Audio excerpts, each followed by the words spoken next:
महाराष्ट्राच्या राजकारणात बारामती हे नाव केवळ एक मतदारसंघ नाहीये, तर ते एक राजकीय केंद्र आहे, एक परंपरा आहे आणि एक सत्ता समीकरण आहे. आणि आता या बारामतीत पुन्हा एकदा इतिहास घडण्याची चर्चा सुरू आहे. कारण प्रश्न असा विचारला जातोय की अजितदादांप्रमाणे सुनेत्रा पवारही बारामतीत इतिहास घडवणार का? अजित पवार यांच्या निधनानंतर रिक्त झालेल्या बारामती विधानसभा मतदारसंघात पोटनिवडणूक जाहीर झाली आणि त्यानंतर लगेच राजकारण तापलं.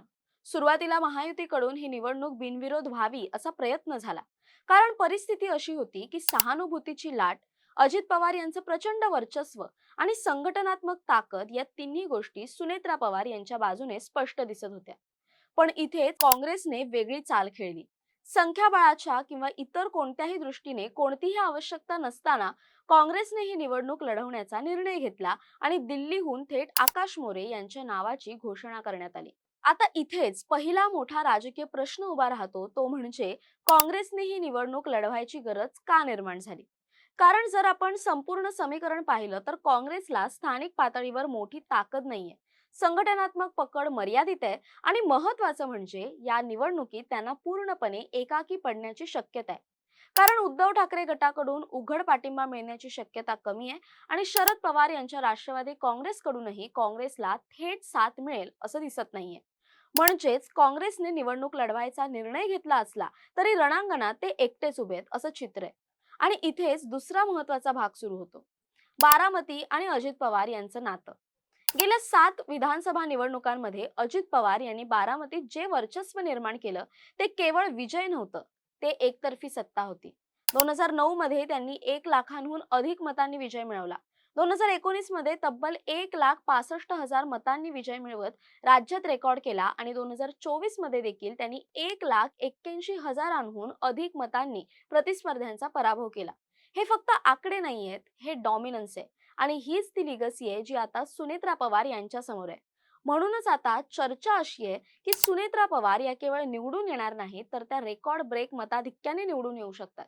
आणि यामागे काही स्पष्ट कारण आहेत. पहिलं कारण म्हणजे सहानुभूतीची लाट.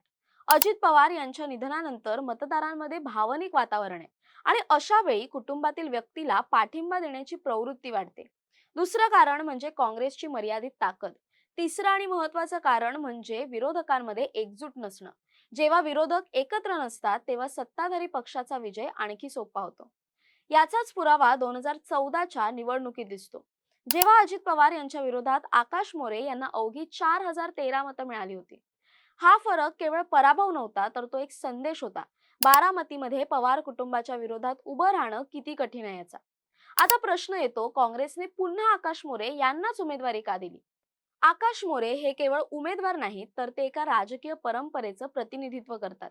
त्यांचे वडील विजयराव मोरे हे बारामतीत काँग्रेसचा पाया मजबूत ठेवणारे नेते आहेत. शरद पवार काँग्रेसमधून बाहेर पडले तेव्हा त्यांनी त्यांच्यासोबत जाण्याऐवजी काँग्रेसमध्येच राहणं पसंत केलं. हा वारसा आकाश मोरे पुढे नेत आहेत. ते स्वतः वकील आहेत, संघटनात सक्रिय आहेत आणि धनगर समाजाच्या समीकरणाला लक्षात घेऊन काँग्रेसने त्यांना पुढे केले. म्हणजेच काँग्रेसची चाल केवळ निवडणूक लढवण्यापुरती नाही, तर सामाजिक समीकरण साधण्याचाही प्रयत्न आहे. पण प्रश्न पुन्हा तोच, ही चाल पुरेशी ठरणार का? कारण समोरचं समीकरण खूप मोठं आहे.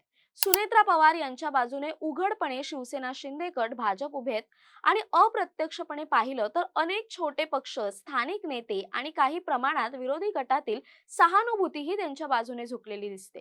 म्हणजेच ही निवडणूक केवळ 2 उमेदवारांमध्ये नसून ती एकतर्फी होत चालल्याचं चित्र आहे.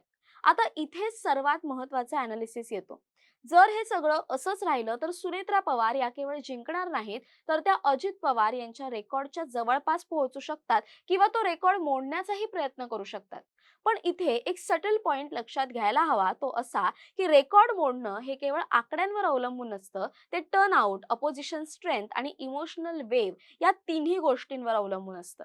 या ठिकाणी अजून एक अँगल समोर येतो, तो म्हणजे अजित पवार यांच्या पराभवानंतर त्यांनी केलेली तयारी. लोकसभा निवडणुकीत सुनेत्रा पवार यांचा पराभव झाला होता आणि त्यानंतर अजित पवार यांनी बारामतीत संघटन पुन्हा उभं केलं. पदाधिकाऱ्यांमध्ये बदल केले, स्वतः नियंत्रण घेतलं आणि त्याचा परिणाम विधानसभेच्या विजयात दिसून आला. म्हणजेच ही निवडणूक फक्त सहानुभूतीवर आधारित नाही, तर ती मजबूत ग्राउंड वर्कवर उभी आहे. त्यातच 2025 मध्ये बारामती नगर परिषदेत अजित पवार गटाने 42 पैकी 36 जागा जिंकून सत्ता मिळवली. याचा अर्थ स्पष्ट आहे की स्थानिक पातळीवर अजूनही त्यांची पकड मजबूत आहे. आणि हीच पकड आता सुनेत्रा पवार यांच्या विजयासाठी मोठा फॅक्टर ठरणार आहे. म्हणूनच आता बारामतीकडे संपूर्ण राज्याचं लक्ष लागलंय. ही निवडणूक केवळ एक पोटनिवडणूक नाही, तर ती एक पॉलिटिकल मेसेज देणारी निवडणूक आहे. काँग्रेस आपली उपस्थिती दाखवणार का, की पुन्हा एकदा पवार कुटुंबाचं वर्चस्व सिद्ध होणार, हा प्रश्न आहे. आणि शेवटी सगळ्यात मोठा प्रश्न, सुनेत्रा पवार या अजित पवार यांच्या रेकॉर्डच्या बरोबरी करतील का, की तो रेकॉर्ड मोडतील? कारण जर तसं झालं तर ते केवळ एक विजय नसेल, तो एक स्टेटमेंट असेल की बारामतीमध्ये अजूनही पवार कुटुंबाची पकड तशीच मजबूत आहे. कारण एक गोष्ट लक्षात ठेवा, काही मतदारसंघ निवडणुका जिंकण्यासाठी नसतात, ते वर्चस्व सिद्ध करण्यासाठी असतात. आणि बारामती ही त्यापैकीच एक आहे. आणि आता पुन्हा एकदा इतिहास लिहिला जाणार आहे. फक्त पाहायचं इतकंच की तो इतिहास किती मोठा असणार आहे. दरम्यान या सर्वाबद्दल तुमचं काय मत आहे, कमेंट करून नक्की कळवा. तसेच अशा नवनवीन व्हिडिओसाठी टाइम महाराष्ट्राला सबस्क्राईब करा.